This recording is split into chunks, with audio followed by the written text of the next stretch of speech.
Hi there, you're listening to Unnatural Selection, the show about newsy type stuff and things. My name is George. My name is Tom. And my name is Adam. And with our powers combined, we are Unnatural Selection. Make sure you visit us at our salubrious home on the web, unnaturalshow.com. Three dudes, back for another week. Three dudes in their houses coming at you live, if you are in fact listening to it live. As Tom said before the show that's almost got 500 episodes that no one asked for. But I'll say that was a team effort. I said we're nearly 500 episodes. George said 500 episodes. Sorry, I didn't use the correct referencing system there. I mean, I love getting credit, but I'll only take credit where credit's due. Like, I've still got that amount of honor. We actually go by the Harvard system here, so I've been using MLA the whole time, so I'm sorry, guys. that's a shame. Who remembers bibliography referencing, right? Me, as someone who's undertaking a postgrad right now, me, thoroughly. It's all flooded back to me in a horrible torrent. It's all right. Microsoft Word does it for you, right? Nope, definitely doesn't. You know, where unis are just like, you know what we need to make harder? Telling us where you read shit. You know what? Instead of just saying, hey, I read this in a book written by that person. No. It has to have commas placed in exactly these points. And you know what? Not only do we want to know what year the book was published, I want to know what year the author lost his virginity. Just put that in there as well. How many aunts did he have? What's his social security number? How does he feel about lunar eclipses? You know, all the important stuff. Just go nuts, because you know what? The essay wasn't hard enough. It's always like it just weeds out the distinctions from the high distinctions is how to sort of if they can reference and they get the high distinction. If you can't reference, how much did you stalk the academics that you referenced? That's it. There was a good portion of my last assignment where it was like, it was like 600 words for this sort of section of the assignment, and like the thing that took up most of that 600 words was worth as much as the referencing. So I was like, so basically I could hand in piece of shit assignment, and as long as it's appropriately cited, I could still get some decent marks. Yeah, you just like poo-poo, pee-pee, poo-poo, but then reference the shit out of that. As you know, Heidegger 2017 said, and then quote, poo-poo, pee-pee, poo-poo. Like, yeah, you fucking got that Harvard standard right there. This guy's absolutely nailing it. Absolute legend. That's probably why people don't read books anymore. But Tom, people do play games, and you're going to be playing games for several hours. Actually, more than that. How many hours are you going to be gaming for? Lots of several. 20 hours. There will be. Hang on, I'll get back to the start. Just wanted to mention this at the top of the show before we get into all the reasons why everything is terrible and we're all doomed.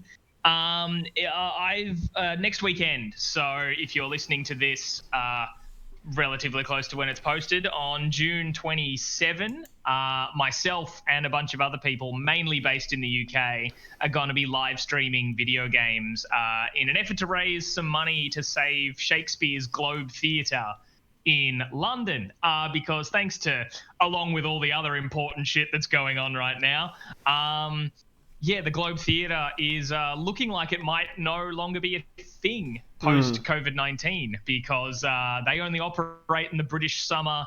They are completely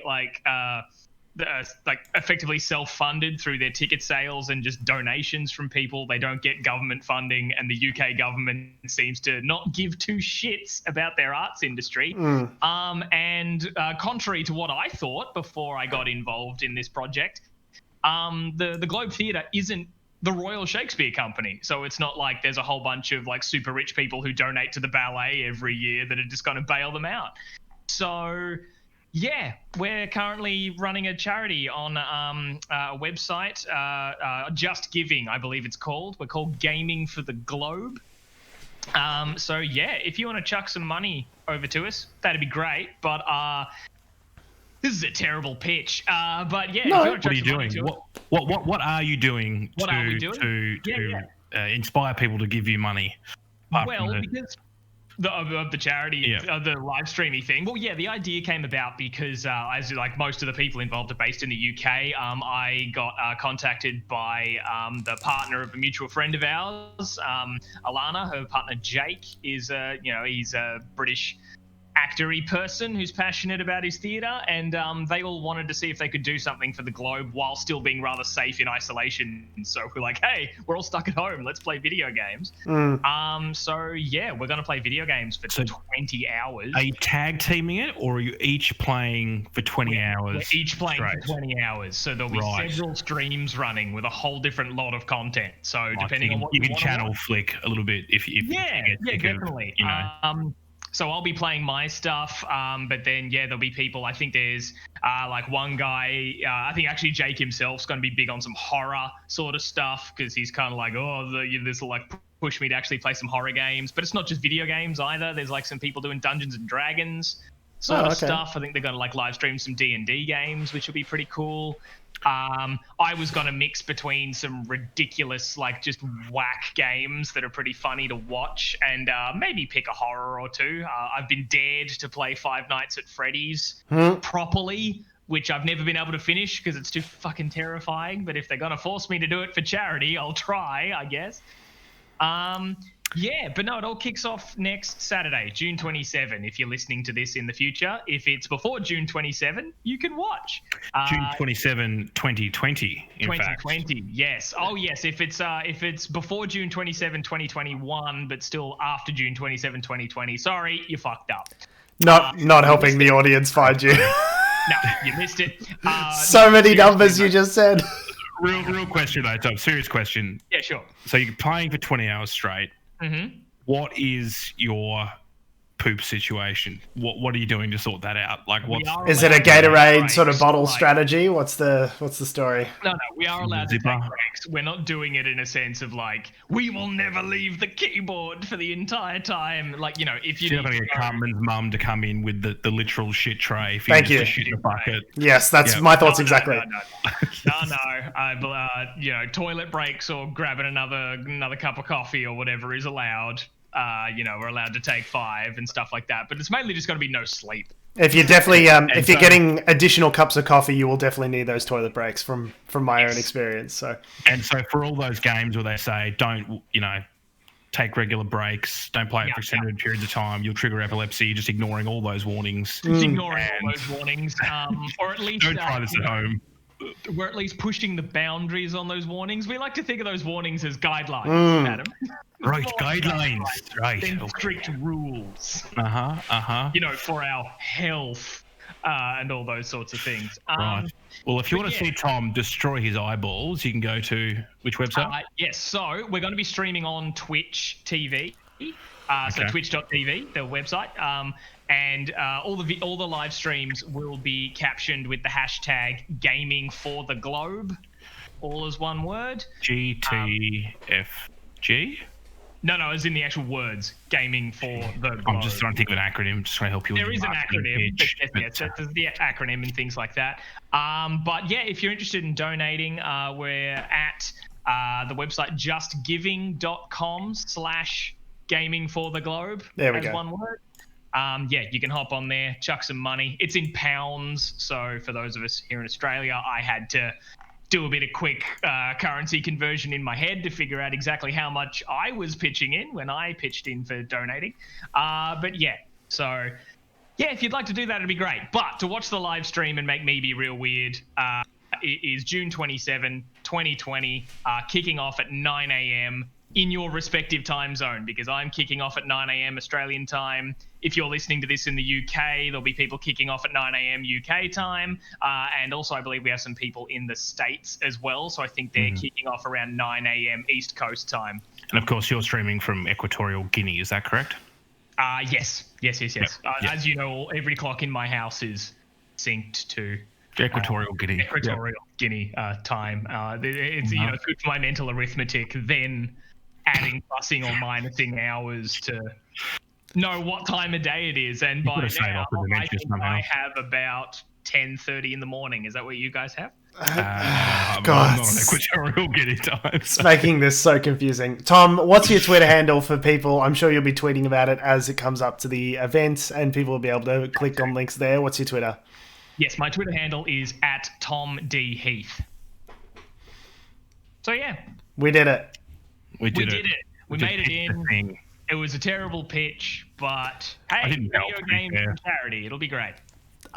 You had a great pitch, Tom. I kind of felt like Adam's half smirking, sarcastic questions probably didn't help, but you did great. More appreciated. You gotta lighten the mood. I've got $5 and you like having a migraine and having to stop halfway through, but we'll see what happens. I had a migraine yesterday, so I'm glad we weren't doing it yesterday. You get the migraine out of the way. That's the key. Is you got to get the migraines out of the way, and then you can just power through with some significant gaming. I have now only ever had 3 migraines in my life, and one of them was last night. So, attaboy. Woo. Oh, Tell you what's giving me a migraine though, boys. The Morrison government. Are you a monster truck show announcer? Just like, coming this Saturday. There were monster truck announcers, dude. They do like bone crushing action. Coming this Friday, your school fees are set to double!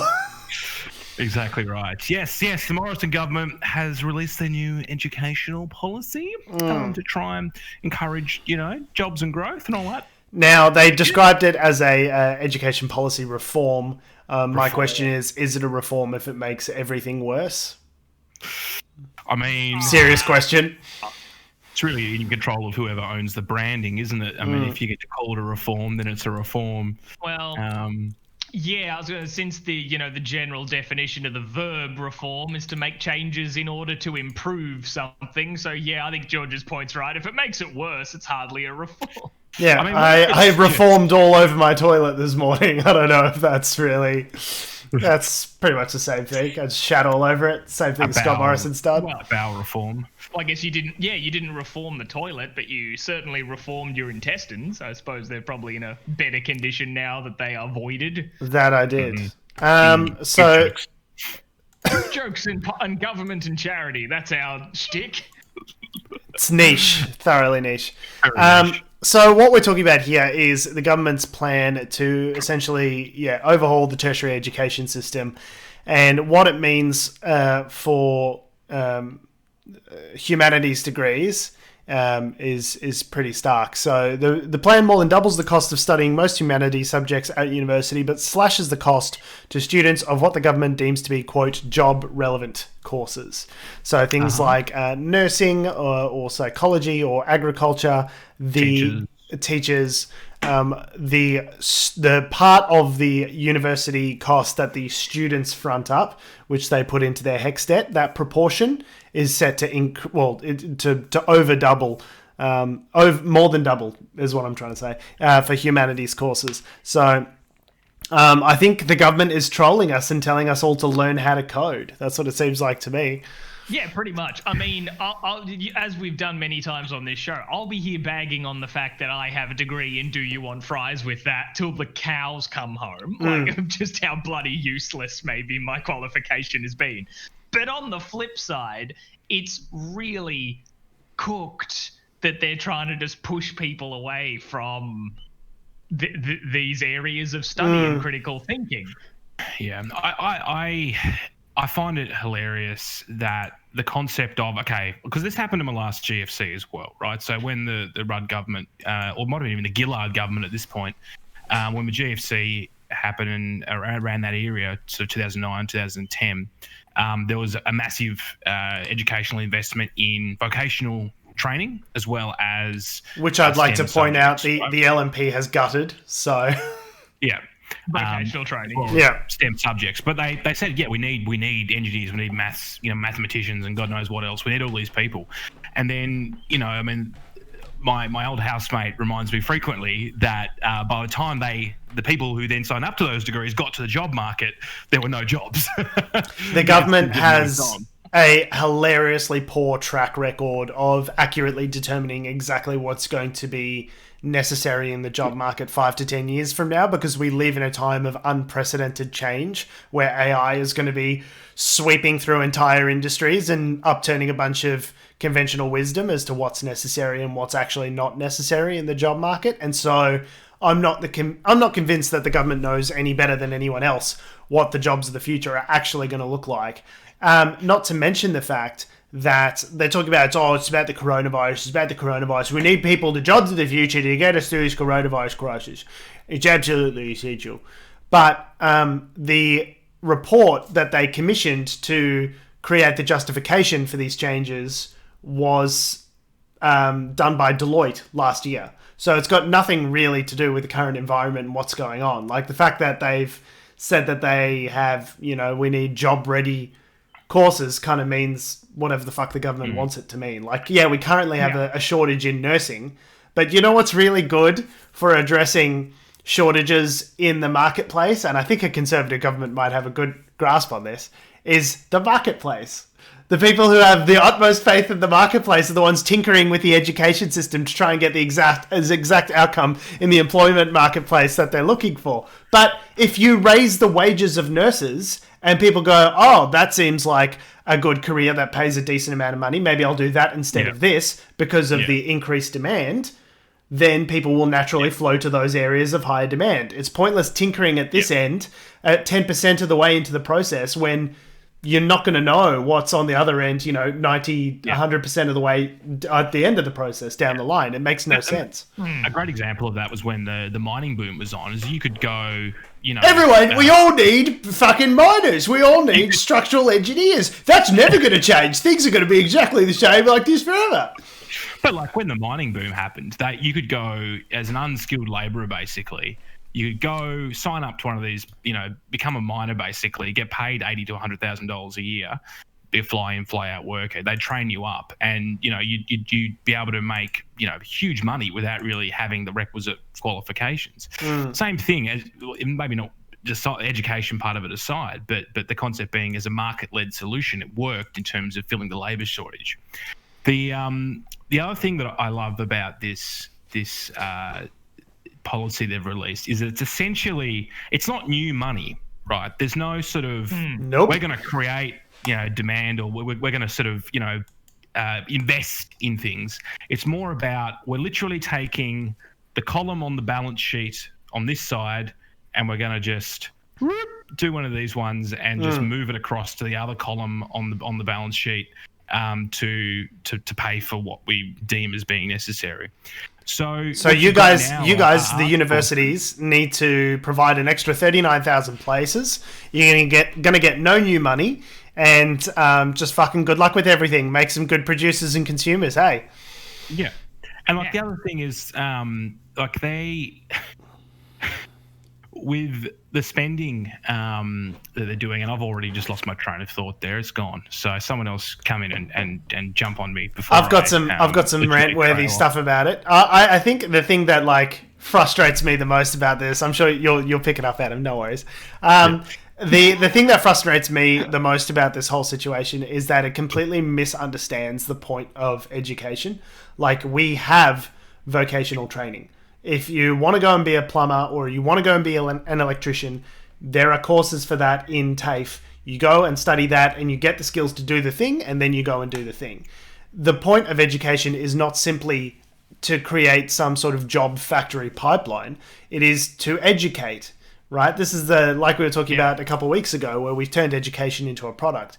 It shows that the government has absolutely no regard for just people going and educating themselves, studying something that might be for the betterment of their own critical thinking about society at large, about, learning about philosophy or the arts, or there's a lot of stuff that falls under the humanities. And it's not necessary to me for a university system to show if it says to me, if you do not produce an economic output, this government does not value your contribution at all. The thing that this is my point I was going to get to, was that it's the point where you're increasing some of these degrees where actually now the student paying is actually paying for a degree which costs, that doesn't cost as much. They're paying more than the actual cost to deliver the degree in some instances. That's ridiculous. Absolutely ridiculous. What are you actually getting for your money that you're paying for? What extra value as a student that you're paying the money to get a service delivered to you? What are you actually getting for that? like you just the good sort of feelings that you're going to be subsidizing some engineer to come and get drunk with the engineering society? Like what exactly also are you getting at? There's nothing to say that okay, so a few things. There's not like some deluge of like art students that like all of a sudden are coming through to study arts. Like if anything, the amount, according to a Grattan Institute study that I looked at from 2018, the amount of art students as a proportion of the total faculty has actually been decreasing over the last 25 years. It's not as though arts is completely useless. For each additional year that you spend in a tertiary education institution, your average earnings over time are likely to increase by 8% for each year that you spend in a tertiary education institution, right? So going to university of any kind and studying just about anything is in itself a good that pays for itself. If you've got increased earnings over the course of your life, you pay more in taxes. Ipso facto, you've paid for your degree several times over. So there's that argument. There's also the argument that people who study arts degrees tend to get a median salary that's actually higher than people that study math and science. They're getting in the realm of in the high 60s, where someone who's an arts graduate ends up getting a median salary. Obviously, these are averages in the low 70s. So and not to mention all the soft skills you get from understanding intellectual rigor, working in teams, these are the skills that are actually going to be valuable in the workplaces of the future, because AI is going to automate everything. We'll have a bunch of monkeys, coding and doing the grunt work for all that sort of stuff. But the jobs that are going to be actually relevant are that high level cognition, planning, strategizing, dealing with people, the stuff that AI can't automate. That's going to be the stuff that's really relevant. So turns out feelings are really hard to code. Yeah, it turns out it's really hard to put that into a dispersed multi-level neural net. What is love? What are your thoughts, Tom? What's your reading into the situation? Well, the thing I always sort of read into it, because I guess me being my simpleton self, I sort of looked at it as just a basic idea of, okay, we want more people to be being like one thing, then the other. Let's make the other thing more expensive so as they'll gravitate to the first thing. And I just thought there's no... like the kinds of people, like me, for example, if I was sitting there thinking, okay, cool, I'm really passionate about, theatre was the thing that I did, but if it was history or some other sort of thing, to be sitting there thinking like, cool, I want to go to uni and I want to study history. And then I go, oh, but engineering's half the price. Guess I'll be an engineer. Like, can you imagine? Like, it's that sort of thing. Or like me being like, I'm hardly the type of person who would make a good tradesman. Probably either. So for me to sit there being like, I really love theatre and I'm going to do theatre. Oh, but it's cheaper to be a Sparky. I'll be a Sparky then. People don't always think like that. Like, yes, there is thinking of like, oh, that's an industry where there's lots of jobs. So yeah, I'm looking to support myself and my family. So cool, maybe I'll get it in there. Like people are motivated by that to an extent. But also just some people don't just on a dime decide I'm going to be an engineer rather than a philosopher. Like, yeah. I do know people that have changed uni courses like 5 times, in fairness. Definitely. Yeah. Like a friend of ours, I've seen him do Spanish psychology, science, and then now he's a nurse. Well, he's just had such a crazy trajectory of different interests. I think that's actually a good argument for wanting to keep the place of arts, because arts is a place where you can be a generalist. You can get in, you can understand university, you can understand how the tertiary education system works, get a feel for the things that you actually like to do and where you want to see yourself in the future, and then specialize. So, and God forbid you like sign up to a couple of units that you then find out, I don't actually like this, and I've just spent however much money on courses that you don't actually engage with. It's one of those things where I know from my perspective, I thought not at all about the cost of my degree. I don't think I even knew what it was before I signed up for my bachelor's. It is your frontal lobe as an 18-year-old is not even done cooking yet. The fact that we are expecting literal children, 17-year-olds, to go ahead and make what could be potentially very damaging financial decisions that they will have to carry the burden of debt around after them for the rest of their lives if they make the wrong choice, I think is actually unconscionable. Wasn't that the John Mulaney bit? Yeah, $120,000. Yeah, I was 17 and I didn't have an adult present, and they said, sign this piece of paper and you owe us $200,000. Legit. Like, that's literally what's happening, and it's so broken. Look, but we're told not to consider the cost of our degrees. They go, don't worry about the cost. No one's going to get priced out. You just put it all on HEX, and you pay it when you can afford to pay it. That's been the conservative line for the longest time. Is don't worry about the cost, and then all of a sudden they start jacking up the cost, and you don't realize you as a 17-year-old has no conception of debt because you've never worked. Really, you might have had a summer job or an after-school job, but you don't have a conception of what it is to earn your own money and to be in debt and to pay off your own debt. And yet we're asking these kids who have no clue really to make these decisions and determine the entire course of the next 40 or 50 years of their life based on a couple of bad decisions as a 17-year-old. And you do notice it. Like, you look at your pace. Like, I started paying mine off probably 2 years ago now, I think, or something like that. And like, I looked at my pay slip and I thought, why is there so much tax coming out? Like, oh crap, it's my HEX debt. And you look at it, it literally gives you, each time it's just a couple of $100 coming out of your pay. Right. And you do notice it. So it's for this concept of like, I'll just jack it up, they won't realize it. It's cooked. And to take on some measure of debt, it's a good idea, I think. In most cases, you will generate more income over the course of your life, as a rule, by having attended a tertiary education.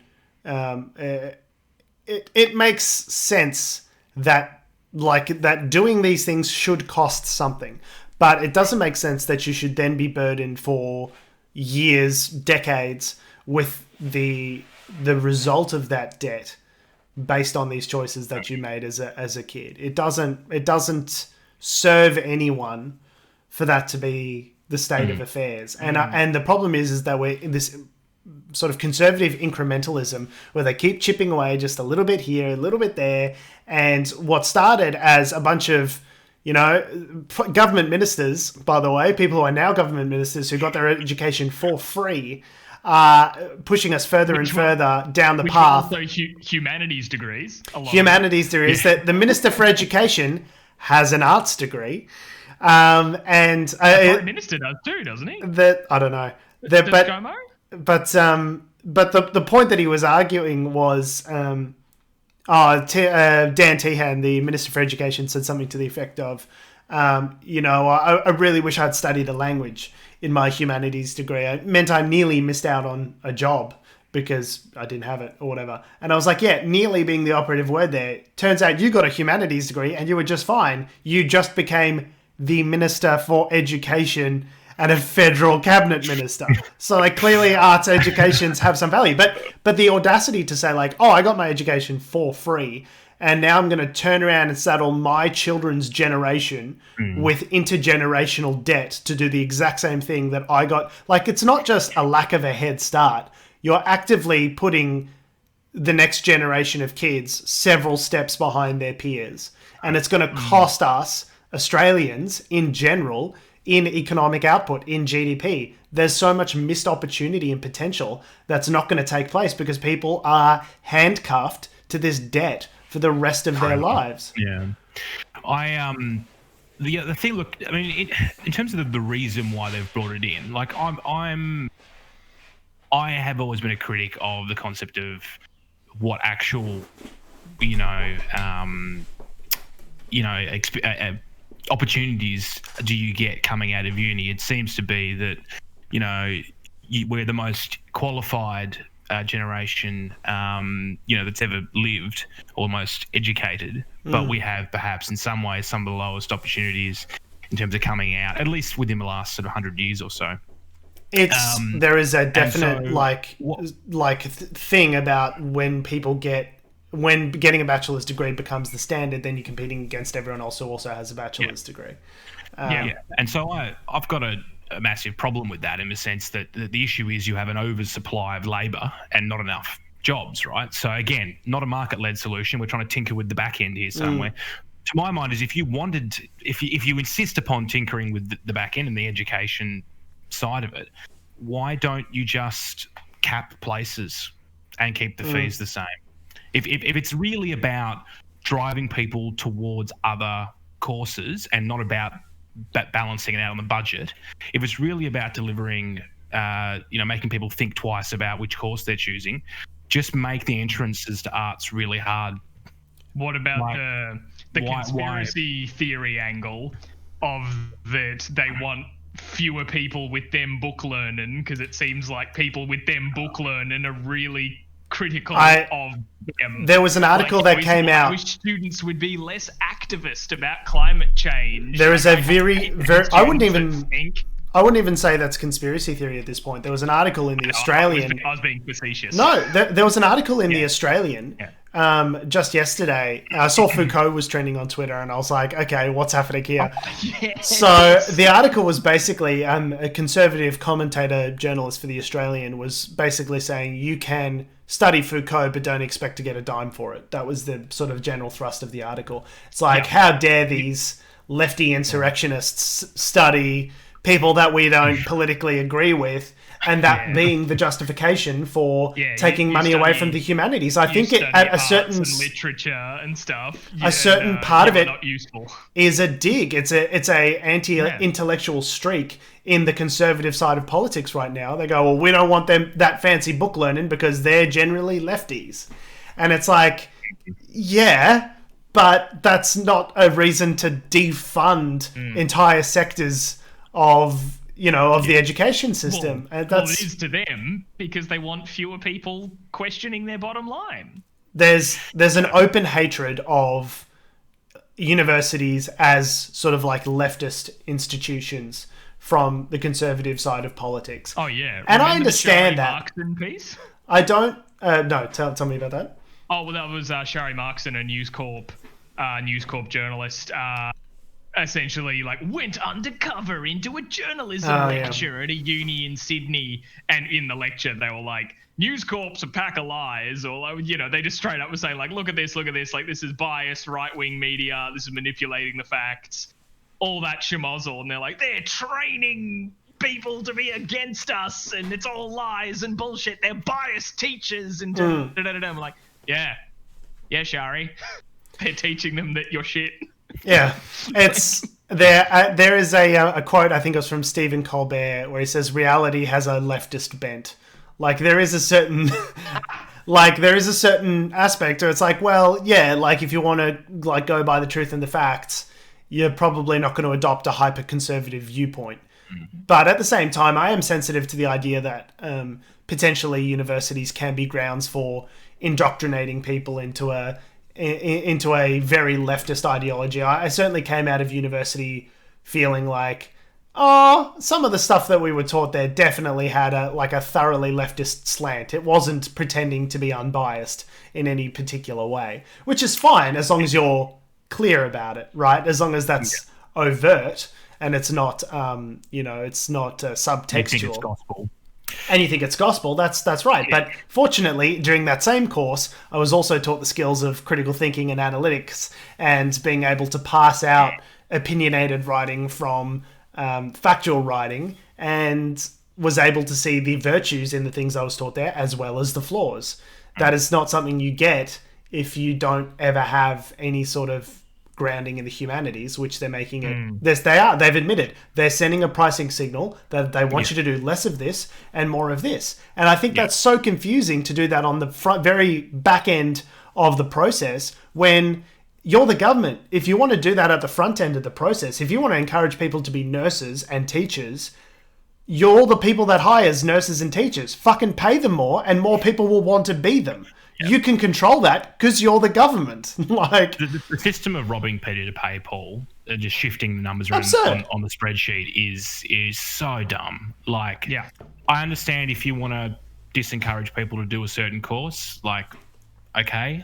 But it's so paternalistic. There are other ways to do it. I can understand encouraging, incentivizing. You go, if you do this, we'll give you a discount. But I think the ground floor for the funding for all of these institutions should be neutral. For a government that talks endlessly about freedoms, you've got the freedom to be a bigot. You've got the freedom to question 5G and vaccinations and all this sort of stuff, openly giving permission to that. It is extremely fucking paternalistic of them to say, unless you're the son or daughter of a rich family, you are just priced out of being able to afford to study arts. I think that is so paternalistic and constraining for a government that always talks about freedom. My freedom, my freedom, my freedom, but never talks about the responsibilities that they have to the Australian public to stay out of, partisan bullshit like this. Well, yeah, they've always been like, and conservative governments all over have always been, we're about my freedom, not like that.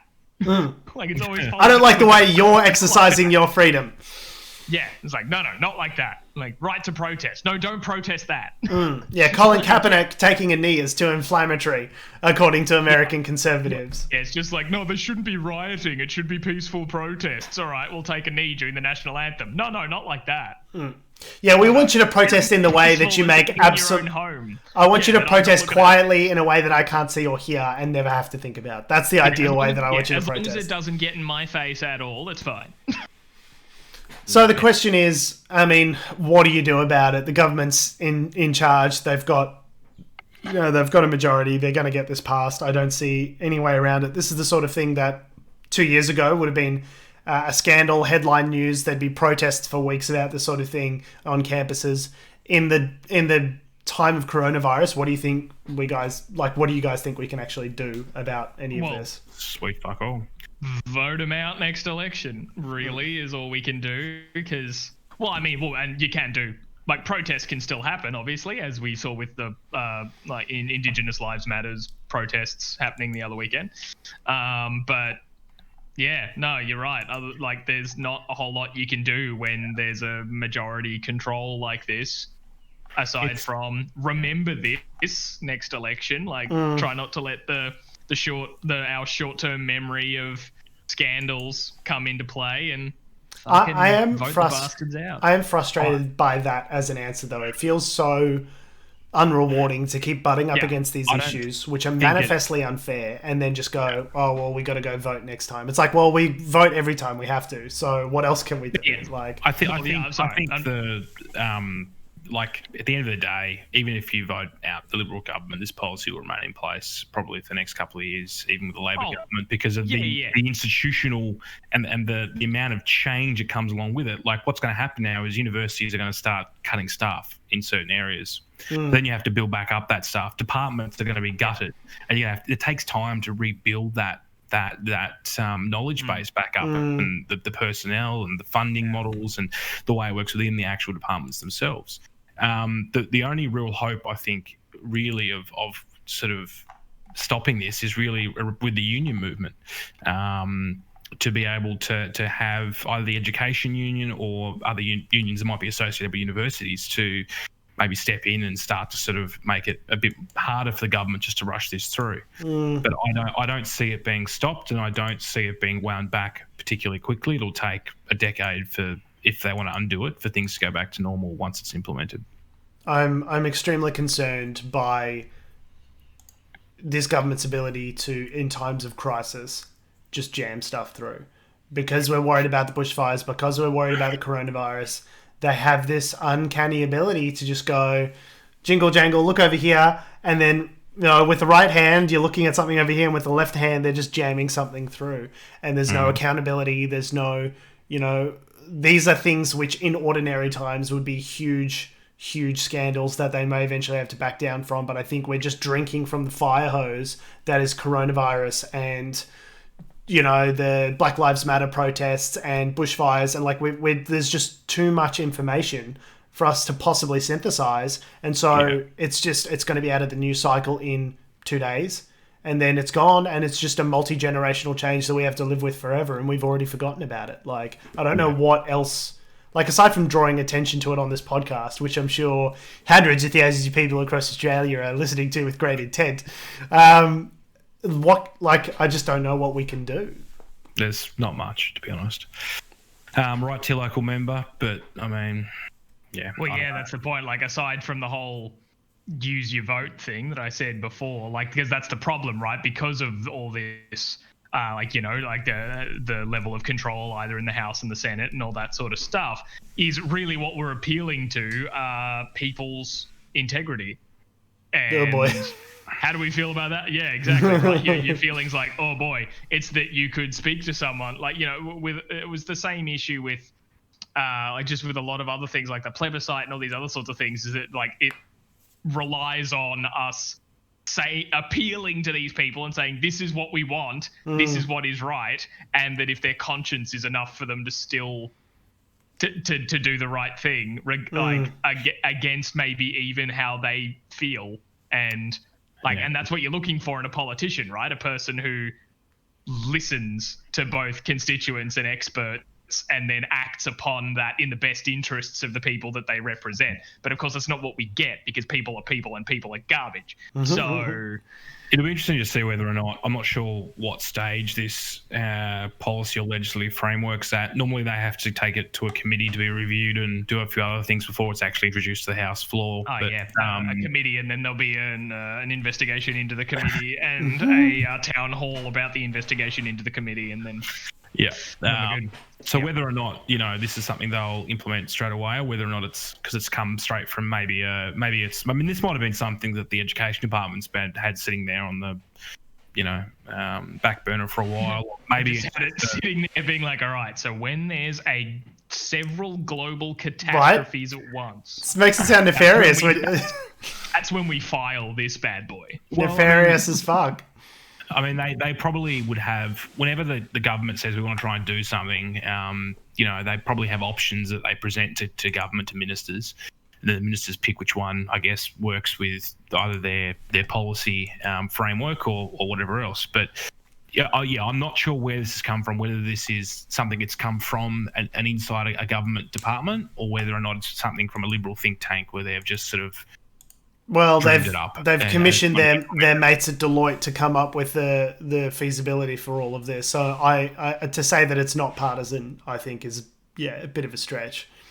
Yeah, I understand the concept of moving the figures around. Like, if you want to make a change, be prepared to pay for it. Don't sit there and stuff with structural, you know, reforms that are probably going to be worse off in the long run. I think it's just a pure reticence to spend any new money, right? Like, it has to be we don't want to spend any money. We want to say that we're introducing new places, but we're also trying to be, like, quote unquote fiscally responsible. So this is, I think, the very first evidence that we're going to see in a long line of pieces of evidence, which shows the Conservative Party tightening the belt and moving more to a policy of austerity than,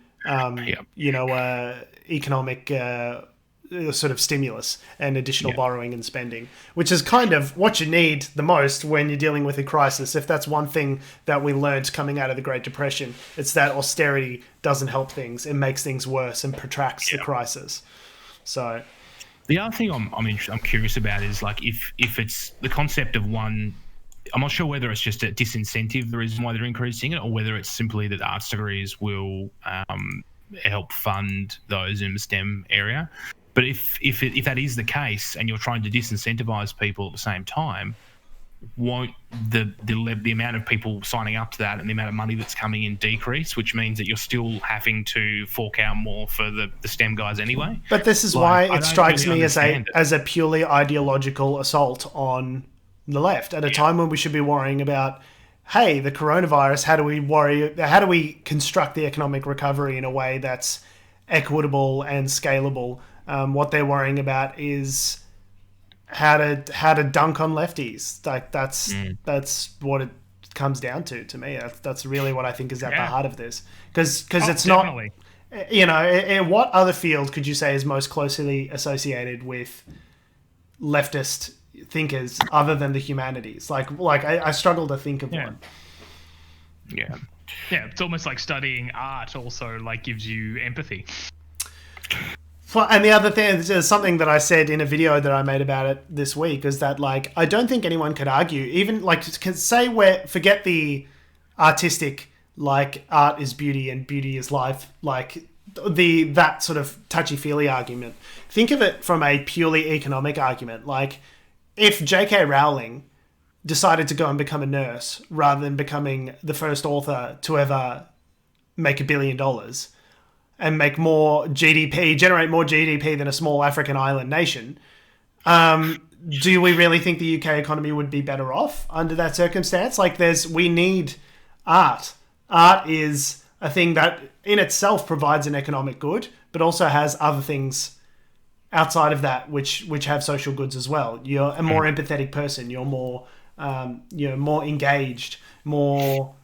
Yeah. It strikes me as like just extremely short-sighted to the point of being like mean-spirited. Yeah, well, extremely short-sighted, but at the same time extremely long-sighted in like if they're wanting to just warp society so as they get less challenged. Like, that's the long game. Yeah. But I'm not convinced whether it's necessarily even a conscious thing. I just think it's a subconscious bias towards totally conscious, Adam. Eat the rich. Not valuing something. You've got a bias towards sticking the boot into who you guys perceive as your political enemies, and right now it's humanities students on campus. They're the ones that are drawing the ire for some reason. I don't know whether it's necessarily a conscious thing to stamp out opposition. I just think it's an implicit bias against whether there's value in the arts. That's probably the reason, to be honest. Well, but they're wrong. But there is value in the arts, and as I said before, there's not just economic value, but there's also like humanitarian value and like artistic value, and like for all these rich politicians that love to be seen, at the opera and hanging up, art in their house. All these wealthy billionaires that are using pieces of art as a way of sheltering vast amounts of wealth and moving it around in a way that's completely unaccountable. I just love the idea that like, art is completely worthless. Anyway, I'll just move this Picasso over here under the... It's just like, and art has no economic value. Meanwhile, how much did Sydney pay to get Hamilton? Yeah, exactly right. For those of you listening and not seeing the live stream, I shrugged very cartoonishly. That was a big shrug. Anyway. Yeah. So that's been, 45 minutes on... 45 minutes on the first story. I kind of, like, I have to say, I do like it. Like, I'm not upset if we only cover 2 stories. Like, I don't think people are really coming to us going, no, I need a full, accountable digest of exactly what happened this week in the news, and if I don't receive it from Unnatural Selection, I'll get it from nowhere else. Like, that's true. But also, if you've listened to 45 minutes of us talking about humanities degrees in Australia, probably our international market's like, ew. Niche. I mean, certainly is a bit niche, but like that's people come to a podcast like this not to get told the headlines, but to have actual analysis and people talking about their points of view on a particular thing. So I'm not upset about it.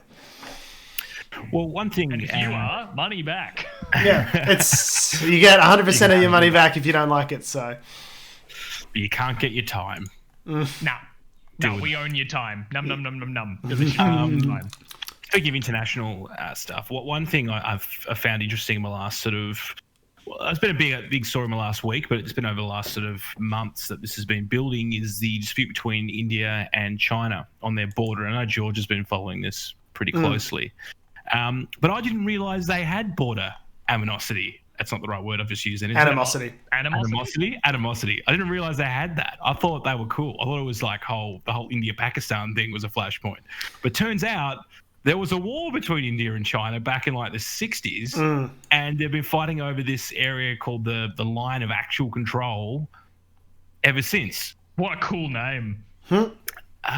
So basically the reason why this has come into the news is over the last week, India reckons that 20 of its soldiers were killed in clashes with Chinese troops at a disputed area of the border. It's basically in the Western Himalayas, so it's at altitude, like there's literally not a whole lot around, very rugged terrain, and rather than them shooting at each other, they literally just had a full-on brawl, like something out of West Side Story.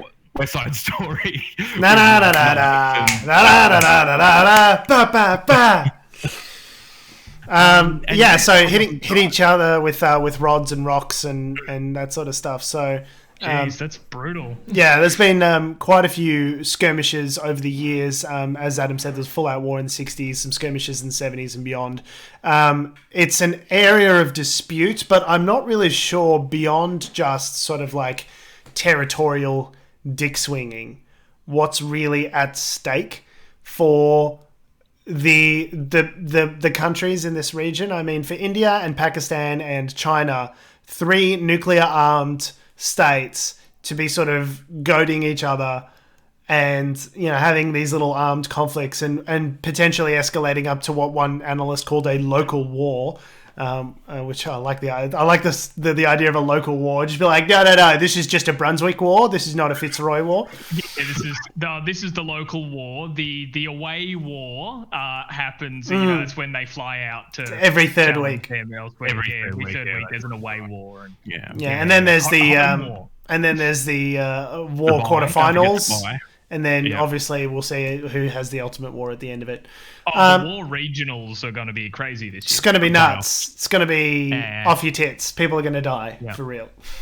So, like, it is an area of like Kashmir and this area is called Ladakh, I believe, is the area that this particular clash happened, which is sort of, you know, a couple of 100 kilometers to the, I think, east of Kashmir, if I'm wrong. It's a really, like, it's literally the Himalayas, right? So it's the terrain is crazy. As far as I'm aware, there's not like vast oil wealth, or, you know, at least with China in the South China Sea, there's the justification of like, okay, the Spratly Islands may or may not have vast stores of oil and mineral wealth underneath them, like shipping routes. There's like, I suppose there's access to other areas of the Himalayas that might prove like strategically important if these sides go to war with one another. But it seems like the dick swinging over who's got access to this area is the thing that, if anything, is going to precipitate a war between these two people, rather than who's got access to some fucking remote, obscure area of the Himalayas or not. Like, it just seems like literal, this is my thing, I don't want to let go of my thing, and it'll make me look bad if I have to let go of the thing, so I can't let you have the thing. And it's just that. It's obvious, though, as well, that, like, there's been this line of actual control. So basically, when this war finished back in the 60s, they didn't actually settle the border dispute. They just said, this is the line which we're currently, is the line between both sides that we're currently sitting at. We'll just agree that is the line that we stick to for so on. It's not actually the real border, but let's just agree to not cross this line. So what's happening is, and it's not clear whether or not it's the Indians crossing the border and sort of having a bit of a dick swing, or whether it's the Chinese crossing the border and sort of, probing. It's certainly, I mean, in terms of international headlines, it would probably make sense that the Chinese are the ones doing it, but who knows, really? Of the two countries, which would I say would be more likely to encroach into another sovereign nation's geographical area for their own personal profit? I'd have to say China, due to historical circumstances. I'm losing. Prime Minister Modi as well, from India, is like a right-wing craze, but like nutball. So, do you know what I mean? Like, it's who knows? And the thing that I find fascinating is they're not shooting at each other. It's like, no, we're doing this old school, and we're literally going to brawl like cavemen. Let's settle this like men, with iron rods to the face. It seems weird. Like, why don't like I guess the next thing could be that someone starts pulling out a gun, and, you know, as soon as it becomes armed conflict, then I guess that's another tier. I don't know. It's just a weird situation. Yeah, I don't know. It could be people wanting to avoid like creating an international incident by actually, like, you know, shooting someone with bullets. But, you know, you've gone a good way to doing that already by killing people with an iron rod. I don't think the method of death really makes that much of a difference. Or maybe they just don't have access to weapons there. Like, it's not like, calm down, we're not as highly armed as suburban Detroit. Like, don't be ridiculous. That's actually a really good segue. You can't have all those guns around here. That'd be dangerous. Just quickly, a segue into this other article we've got. Obviously, the Black Lives Matter protests continue in the US. Earlier this week, there was an incident where, and I was just sort of waiting for this to happen, where an armed militia in New Mexico were essentially sort of hanging around while this protest was happening, where they were trying to tear down a statue, and someone was shot. Anyway, so what ended up happening was shot by who? Well, we don't really know yet. Or at least when this article was published, we're not 100% sure, but we know that a number of these armed militiamen were arrested by the local police who rocked up in riot gear. But it just goes to show that, just because everyone's armed to the teeth protecting their rights, it doesn't actually make anything better. It looks like everyone being armed to the teeth doesn't de-escalate things. Yeah. Right. It seems as though, and I'm surprised, honestly, that it hasn't happened more, given the the amount of like protests and rioting and stuff that's happened in the States over the last couple of weeks. With the George Floyd protests, I'm actually quite surprised it hasn't erupted into more like violent outbursts, like the fact that for such a heavily armed country with more guns than people, I'm surprised there hasn't just been like mass shootings every other weekend. I was watching a video the other day by, admittedly, it's a gun show on YouTube, but he's got a fairly right wing, obviously, standpoint, which is makes sense given his job. But he was interviewing. If you have a gun show, I think you can reliably be put down as a Second Amendment advocate. I think it's safe to say. You show me a left-leaning gun show on YouTube, I'll watch the shit out of it. I'm just curious. And we all agree UBI. Anyway, let's blow some shit up with guns. What was interesting was they interviewed a guy who was a former Marine who was just providing security for a camera crew, I think in Seattle. It was a riot in Seattle, and it was a full riot. But this footage came out online on Instagram of one of these rioters just going into a police car, pulling out an assault rifle, and the guy just ran up and like disarmed him. Holy and stuff. Shit. But so there have been, I guess, little micro incidents like that where people have been on the cusp of something happening. That man quite early on, I think in the States, I can't remember which city this happened in, but turned up with a compound bow. But the fact that it was a compound bow and not an AR-15 is what I'm saying. Like, and not an AR-15. Like, so thank fuck. But he still turned up with a deadly weapon in the wrong hands and fired an arrow at someone before he was crash tackled, and thank fuck he was a terrible shot and missed. But or I've seen other like anecdotal footage of people like rocking up with guns, or like just using guns as the dick swinging force of back the fuck off, look how armed I am kind of thing. Like it's an interesting situation. I am surprised it hasn't, as you say, like that there hasn't been more situations like this of like sort of armed militia that aren't affiliated with the authorities, kind of like rocking up. So did we say what they were there for? They were there to protest. They were protesting. They were pulling down a statue. I'm not sure what statue it was. Probably, obviously something that's offensive to the black a statue of a Spanish conquistador. And named Juan de Onante, and you'd be completely unsurprised to know, slightly problematic figure in history. Yes. And then this local militia from New Mexico, they were there trying to sort of, I guess, stop it, but we don't really know what went down and how the person was shot. We just know shots were fired and someone was hit. And some of those armed militia were arrested. I just wanted to point out just one thing on Juan de Onante's Wikipedia page, and this is like it's one of the first things that comes up. Today, Onante is known for the 1599 Acoma massacre, following a dispute that led to the death of 13 Spaniards at the hands of Acoma, including Onante's nephew Juan de Zaldavial. Onante ordered a brutal retaliation against Acoma Pueblo. The Pueblo was destroyed. Around 800 to 1,000 Acoma were killed. So, not a great guy. When one of the first things that comes up on your Wikipedia page is one of the massacres that you were involved in, it's probably not a great sign.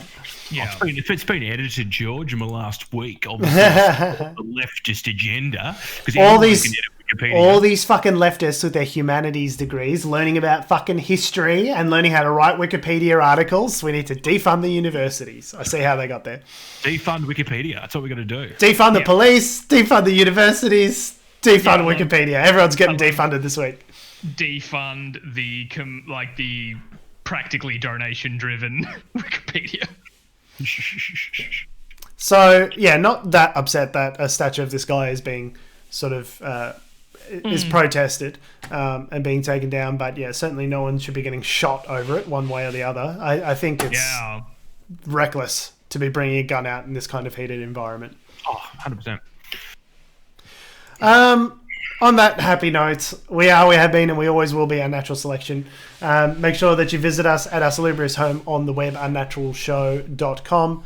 Make sure you follow us on all social medias that have, do, or ever will exist at Unnatural Show. That's Facebook, Twitter, and the instantaneous grams at Unnatural Show. Make sure you follow me on Twitter, Instagram, and TikTok at George Tsipos. You can follow me on Twitter at Tom D. Heath. You can follow me on Instagram at AC Doreen. And you can follow us all down to New Mexico, where we'll be learning a lot about history. Thanks for listening, guys. We love your faces. Thanks for listening, and we'll see you next week. New Mexico, as opposed to Old Mexico. So you learnt that because you had a humanities degree. So you learnt the difference. Did I? Yep. There's a difference? That's why. Okay. All right.